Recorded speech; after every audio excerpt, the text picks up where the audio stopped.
নমস্কার বন্ধুরা, আবারও আজ নতুন একটি ভিডিও নিয়ে চলে এলাম। বাজারে আসছে ৩৫০ টাকা ও ৫ টাকার নতুন নোট। কি বলছে ভারতীয় রিজার্ভ ব্যাঙ্ক? হ্যাঁ, সেটাই আজকের ভিডিওর মাধ্যমে দেখতে পাবেন। হ্যাঁ, তার জন্য ভিডিওটি একটু স্কিপ না করে শেষ পর্যন্ত দেখতে থাকুন। সম্প্রতি সোশ্যাল মিডিয়ায় ভাইরাল হয়েছে ৩৫০ টাকা এবং ৫ টাকার নতুন নোটের ছবি। এই ছবিগুলো দেখে রীতিমতো চমকে গিয়েছে সাধারণ মানুষজন। দাবি করা হচ্ছে যে এই নোটগুলি ভারতীয় রিজার্ভ ব্যাঙ্ক বাজারে আনছে।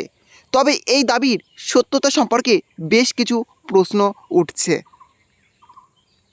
সোশ্যাল মিডিয়ায় ভাইরাল হওয়া ছবি। 2016 সালে নোটবন্দি হওয়ার সময় পুরনো 500 টাকা এবং 1000 টাকা নোট বাতিল করে দেওয়ার পর নতুন 2000 টাকা ও 500 টাকার নোট চালু করা হয়েছিল। এরপর বাজারে আসে 200 টাকার নোট। কিন্তু সাম্প্রতিক সময়ে 350 টাকা এবং 5 টাকার নতুন ছবি বেশ কিছু বিভ্রান্তিকর পরিস্থিতি সৃষ্টি করছে। ভারতীয় রিজার্ভ ব্যাঙ্কের বিবৃতি। ভারতীয় রিজার্ভ ব্যাঙ্কের তরফে থেকে স্পষ্ট জানিয়ে দেওয়া হয়েছে যে বর্তমানে 5 টাকা, 10 টাকা, 20 টাকা, 50 টাকা, 100 টাকা, 200 টাকা এবং 500 টাকার নোট বৈধ। 2 টাকা এবং 5 টাকার নোট ছাপানো আপাতত বন্ধ রাখা হয়েছে। ভাইরাল হওয়া 350 টাকা এবং 5 টাকার নোটের কোনো রকম বাস্তবতা নেই। ভারতীয় রিজার্ভ ব্যাঙ্ক আরও জানিয়েছে, যদি ভবিষ্যতে কোনো রকম নতুন নোট চালু করা হয় তাহলে সেই বিষয়ে দেশের মানুষকে আগে থেকে সচেতন করে দেওয়া হবে। ফেক নোট নিয়ে সতর্কতা। যে কোনো ফেক নোট বা বিভ্রান্তিকর তথ্য থেকে সতর্ক থাকার পরামর্শ দিয়েছে ভারতীয় রিজার্ভ ব্যাঙ্ক। সোশ্যাল মিডিয়ায় ভাইরাল হওয়া এই ধরনের ছবি নিয়ে বিভ্রান্তি হওয়ার প্রয়োজন নেই। যদি কোনো ব্যক্তি এই ধরনের নোটের সম্মুখীন হয় তাহলে স্থানীয় প্রশাসনের সঙ্গে যোগাযোগ করতে বলা হয়েছে রিজার্ভ ব্যাঙ্কের তরফ থেকে। নোট সংক্রান্ত কিছু তথ্য। 1938 সালে ভারতীয় রিজার্ভ ব্যাঙ্ক প্রথমবার 10,000 টাকার নোট ছাপায়।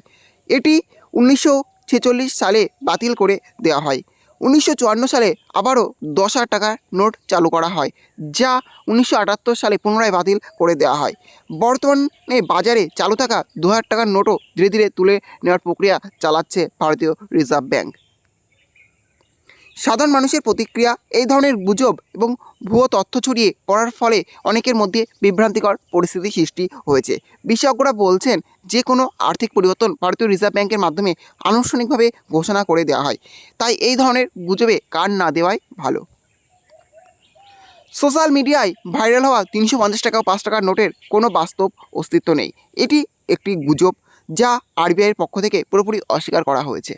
তাই নতুন নোটের ছবি দেখে বিভ্রান্তি না হয়ে শুধুমাত্র সরকারিভাবে ঘোষিত তথ্যের ওপর নজর দেওয়াই ভালো। তাহলে বুঝলেন, নতুন করে যে 350 টাকা এবং 5 টাকার নোটের যে ছবি ভাইরাল হয়েছে সোশ্যাল মিডিয়ায়, অর্থাৎ নতুন করে বাজারে 350 টাকা এবং 5 টাকার নোট আসছে না বাজারে, এমনই জানিয়ে দিয়েছে আরবিআই। এটা নিয়ে বিভ্রান্ত হওয়ার কোনো প্রয়োজন নেই। যাই হোক, এই ছিল আজকের আপডেট। ভিডিওটি ভালো লেগে থাকলে অবশ্যই লাইক, শেয়ার এবং কমেন্ট করবেন এবং এই ধরনের নতুন নতুন ভিডিও সরিয়ে পাওয়ার জন্য চ্যানেলটি অবশ্যই সাবস্ক্রাইব করে রাখবেন।